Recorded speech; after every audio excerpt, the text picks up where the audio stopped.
What is being presented to Nigerians as a political alliance is nothing more than another desperate attempt by Governor Wike-backed and his associates to mislead the public and manufacture a false impression of political relevance and support.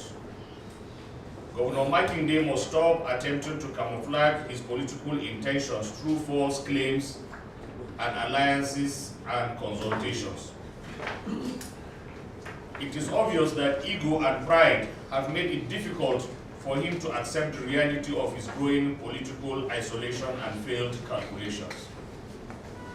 Just like Governor Bala Mohammed, who earlier moved to the APM, Nigerians can now clearly see that today's gathering in Ibadan is simply a public celebration of Governor Wike-backd's movement to the APM, and nothing more. His attempts to destroy the PDP have been finally exposed, and his agenda has fallen flat.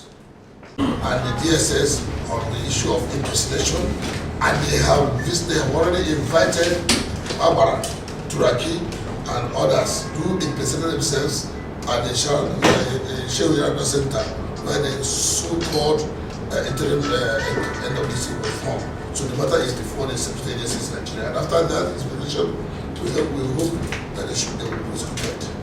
Sorry.